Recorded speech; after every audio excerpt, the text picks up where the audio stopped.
Good morning, class 6. We have started a chapter in SST, chapter 1, the solar system and the earth. इस chapter के अंदर हमने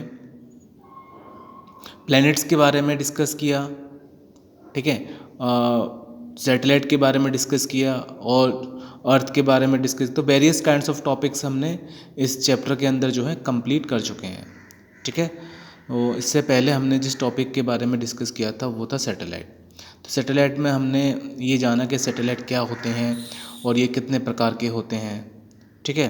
तो आज हम जिस टॉपिक से अपनी क्लास की शुरुआत करेंगे वो टॉपिक है मून, ठीक है। तो जो मून है यहाँ से हम अपनी शुरुआत करेंगे इस टॉपिक से, ठीक है। The earth has only one natural satellite called the moon.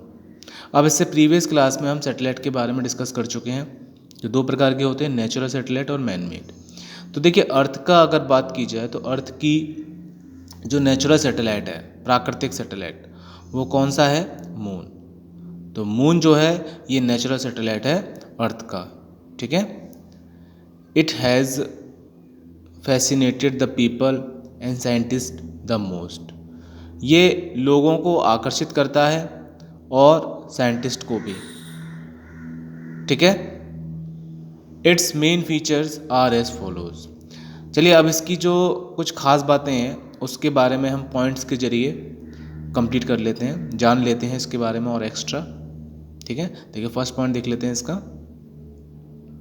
It is about 384,400 kilometre away from the earth.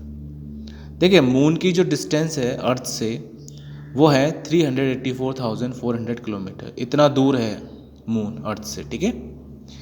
It appears to be big because it is nearer to the earth than any other celestial body. ये हमें बड़े आकार का दिखाई देता है अर्थ से। क्यों दिखाई देता है? क्योंकि ये नियरर है, नज़दीक है। किसके नज़दीक है? अर्थ के बिल्कुल नज़दीक है। अगर किसी और सेलेस्टियल बॉडी की बात की जाए, सेलेस्टियल बॉडी मतलब कोई प्लैनेट हो गया या नेचुरल सैटेलाइट हो गया, ठीक है ना। तो अगर रिगार्डिंग अगर किसी प्लैनेट के बात की जाए तो सबसे नज़दीक जो है वो कौन सा सैटेलाइट है? नेचुरल सैटेलाइट मून, ठीक है ना। तो इसीलिए ये हमें बड़े आकार का दिखाई देता है। It's diameter is about 3,474 kilometre और slightly more than 1/4 of the size of the earth. देखिए इसके अगर डायमीटर की बात की जाए तो इसका जो डायमीटर है मून का वो 3,474 किलोमीटर है और ये जो अर्थ का जो डायमीटर है, ठीक है ना, अर्थ का जो साइज है उसका 1/4 है ये, ठीक है। The moon completes one orbit of the earth in 27 days. देखिए मून जो है ये अर्थ के चक्कर लगा लेता है 27 डेज में and takes exactly the same time to complete one spin on its axis. और इतना ही समय यानी कि 27 डेज का ही समय वो अपनी एक्सिस पर भी रोटेट करने में लगाता है, ठीक है। तो अपनी एक्सिस पर भी रोटेट करता है और अपनी एक्सिस पर रोटेट करते हुए वो अर्थ के भी चारों ओर चक्कर लगाता है और दोनों में ही वो 27 डेज का टाइम लेता है, ठीक है। As a result only one side of the moon is visible to us on the earth. और इसी का परिणाम होता है कि हमें जो वन साइड दिखाई देती है मून की अर्थ से, ठीक है, वन साइड ही विजिबल होती है। Fourth point, there are mountains, craters, valleys, lava plains and many other landform. देखिए अगर बात की जाए मून पर तो मून पर लैंडफॉर्म्स भी हैं, ज़मीन है वहाँ, माउंटेन्स बने हुए ऊँचे ऊँचे पर्वत हैं वहाँ, ठीक है, गड्ढे हैं, गहरे गहरे गड्ढे बने हुए हैं, वैलीज़ हैं, घाटियाँ बनी हुई हैं वहाँ पर, ठीक है, और अदर जो लैंडफॉर्म्स हैं, ज़मीन है वहाँ पर, ठीक है। These cast shadow on the moon surface. तो ये जो ऊंचे ऊंचे माउंटेन्स बने हुए हैं या जो क्रेटर्स बने हुए हैं, वैली बनी हुई हैं, ठीक है, और भी जो लैंडफॉर्म्स हैं इनकी जो शैडो होती है जो इनकी शैडो होती है वो मून की सरफेस पर पड़ती है, which are visible to us on the earth. और जब हम इन शैडोज़ को हम अर्थ से महसूस कर सकते हैं, ठीक है, अर्थ से ये हमें विजिबल होती हैं। ये जो शैडो बनती है, शैडो किसके द्वारा बनती हैं? माउंटेन्स, क्रेटर्स, वैलीज और अदर लैंडफॉर्म्स, ठीक है। तो ये मून की सरफेस पर बनती हैं ये शैडो, और हमें ये बहुत विजिबल होती हैं अर्थ से। ओके, चलिए फिफ्थ पॉइंट देख लेते हैं पेज नंबर 118 पर। The sun illuminates only one side of the moon at a time and it reflect this light. देखिए, जो सन की जो एक ही साइड हमें इल्यूमिनेट होती हुई दिखाई देती है, ठीक है, मतलब चमकती हुई दिखाई देती है। और ये हमें चमकता हुआ क्यों दिखाई देता है? बिकॉज इसकी खुद की लाइट नहीं होती है, लेकिन फिर भी हमें ये चमकता हुआ दिखाई देता है। इसका क्या कारण होता है? इसका कारण ये होता है कि ये लाइट को रिफ्लेक्ट करता है, ठीक है। इट रिफ्लेक्ट द लाइट, किसकी लाइट को रिफ्लेक्ट करता है? सन की लाइट को रिफ्लेक्ट करता है, इसीलिए ये हमें चमकता हुआ दिखाई देता है। That's why it appears to shine in the sky, इसीलिए आसमान में हमें शाइन करता हुआ दिखाई देता है, चमकता हुआ दिखाई देता है। Depending on the position of the sun, the moon and the earth, we see different phases of the moon. अब देखिए, हमें मून के अलग अलग फेजेस दिखाई देते हैं। ये किस पर डिपेंड करता है? सन की जो पोजीशन होती है और मून और अर्थ की जो पोजीशन होती है, उस पोजीशन पर ये निर्भर करता है कि जो मून का जो फेज़ है वो हमें डिफरेंट जो इसके फेज़ हमें देखने को मिलते हैं, ठीक है। चलिए नेक्स्ट पॉइंट देख लेते हैं, 6 point. The moon has no atmosphere, no wind and no weather. देखिए, मून पर किसी प्रकार का वातावरण नहीं है, एटमॉस्फियर नहीं है, ना वहाँ पर हवा है, ठीक है, और ना वहाँ पर, जब वहाँ पर हवा ही नहीं है तो मौसम भी वहाँ पर नहीं बनता है, ठीक है। तो वहाँ एटमॉस्फियर नहीं है।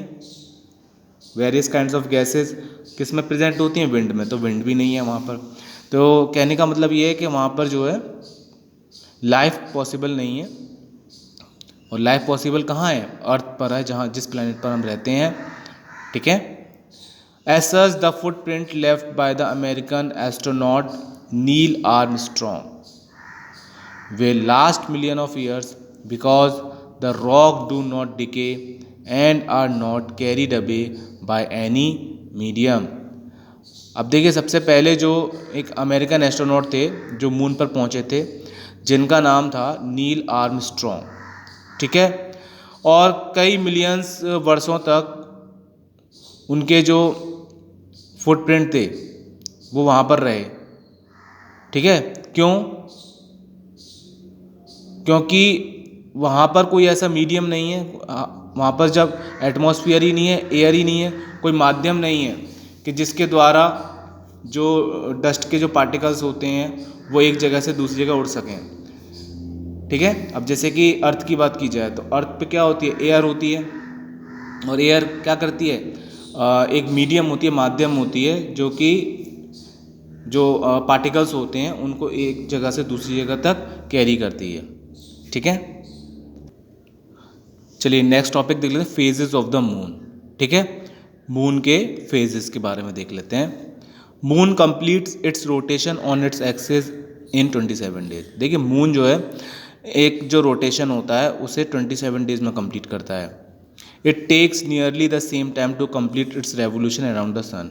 और जब ये रेवोल्यूशन करता है, मतलब सन के चक्कर लगाता है, तो उतना ही समय लेता है, ये 27 डेज का ही टाइम लेता है। Therefore same side faces the earth, ठीक है।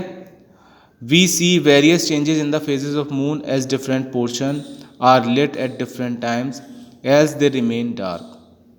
हम इसमें जो इसकी जो फेजेस होते हैं, ठीक है, उसमें मून के जो फेजेस होते हैं उसमें हम कई सारे बदलाव देखते हैं, ठीक है। और बाकी का जो पोर्शन होता है कैसा रहता है? डार्क रहता है। These lit and unlit portion of the moon are called the phases of the moon, ठीक है। जो मून का हमने देखा है, कुछ पोर्शन जो हमें चमकता हुआ दिखाई देता है, कुछ पोर्शन डार्क पोर्शन होता है। तो इसी को हम जो फेजेस ऑफ द मून के नाम से जानते हैं, या फिर हम इसे लूनर फेजेस के नाम से भी जानते हैं। ठीक है, these phases are named as full moon. अब इनके जो फेजेस के नाम होते हैं, देखिए कभी कभी हमें पूरा मून दिखाई देता है तो उसे फुल मून बोला जाता है।